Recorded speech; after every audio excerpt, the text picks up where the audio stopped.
Hello all, welcome to this video. This video is about JavaScript, and the topic is about adding a functionality to a button. So let's see how we can add a functionality to a button. Functionality is nothing but when we click a button, it should render some number or anything, any paragraph or any data on the web page. Let's see how we can do that. So here I have created two files, which is a HTML file and as well as a JavaScript file. Uh, as of now it is empty. We will add accordingly. So here in the hello world.html there is a basic HTML template. Okay.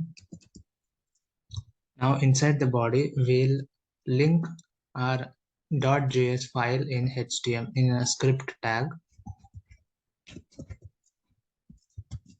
Script src equal to hello world dot js. Okay, we have linked our js file in the script tag. Okay, now let's add a button. Let's say count or counter, which will count numbers. Okay, that is the reason why I have given a counter here. On clicking that button, on clicking this counter button, it will count the numbers 1 2 3 like that. It will count. We'll add that functionality. So inside this button we have to add the id. Okay, id, we can give any name to the id. I am giving it as btn hyphen el. El is a shortcut of a element. Okay, btn hyphen el. Next what else? I will add a paragraph here where I'll set the paragraph, and we have to give it the id here. id will give it as para, and inside the paragraph tag we have to give a number which starts with 0 because the counter starts with number 0. Okay, save this and go to the extensions file, and I hope you have already installed a live server. If anyone doesn't know how to install, just go to this icon extensions and search for live server. The first option you have to install it. I have already installed it, so it is displaying as an install. Okay, next we'll run the server. Here there is a go live option. See, we have a counter button as well as a paragraph here. Okay, let's move on to our VS Code. Okay, HTML is done. We have what we have done is we have added a button. We have given an ID.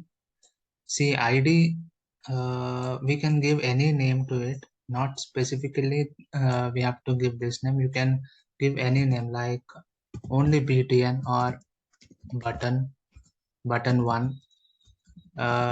In that fashion you can give. Okay, any name you can give. Same for the paragraph para tag. You can give any id. Okay, we have added a button and the paragraph. Now let's move on to js. Now what we have to do is we have to call this id in the js. Okay, so at least you have to know some basics of JavaScript, because I'm not going to explain everything from JavaScript. I'm going to explain only few topics from the JavaScript, which is addEventListener and document.get element by id. How can we create an document dot get element by id? What is the meaning of it? Let's see. So let's say btn hyphen L. So this is a variable. You can give any name here. Whatever name you want, you can give. Okay. Document dot get element by id. See here, it is showing the options. The first option you have to select here. Okay, it is showing error. Let's remove this. Okay, let's add btn only. Okay, btn capital B. And here what you have to give is your button id. What is the button id? btn hyphen el. Okay, copy this and give it here. Okay, and within the double quotes, okay, we have given that id here, and let's say console.log btn. Let's say in the console, go to Chrome and right click and go to inspect, and here console, and you can see the HTML tags here, button tag, which is pointing towards the ID. Okay, so that is what document dot get element by ID does. It is getting an element by ID from HTML. Okay, that is the reason why it is showing that whole button tag here. Okay, now next move on to next. What is the other tag here in the HTML page? We have a paragraph tag, and let's do the same thing for paragraph also. Give some random name here, a random variable. I am giving a para, capital para, para document dot get element by id. Let's give it as, okay, what is the id here? It is para.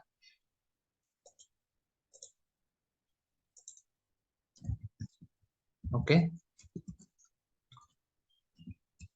now if we do console.log for para, console.log para, let's see what does it display. Yeah, it is displaying the para tag. As you can see, it is displaying the para tag here, because we are getting the element by id through a HTML page. Okay, that is the reason why it is displaying that tag in the console. Okay, let's remove those and let's move on to the next thing. And next, what we have to do is, when we click a button, it should increment the count. Okay, what is a we have given it here a counter as well as a number which starts with 0. Okay, when we click the button every time, it should increment 0 from 1, from 1 from 2, like that. Okay, so let's see that. First we'll give btn dot add event listener. Why I have given btn here? Because we are working with the button, right? When we click a button, it should increment the number every time. When we click a button, it should increment the number 1, 2, 3, 4, like that. Okay, here within the brackets we have to give click for every click, and we have to give a function here.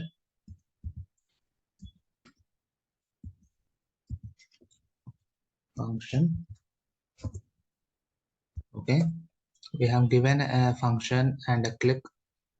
Okay, okay, let's give here the count, which is default 0. Next, what we have to do is we have to increment the count. Okay, count plus is equal to 1. Okay, whenever we click a button, every time it should increment by 1. Okay, now this count should be displayed in this paragraph. Okay, that is why I am taking this paragraph here. Sorry, para here, para dot text content equal to count.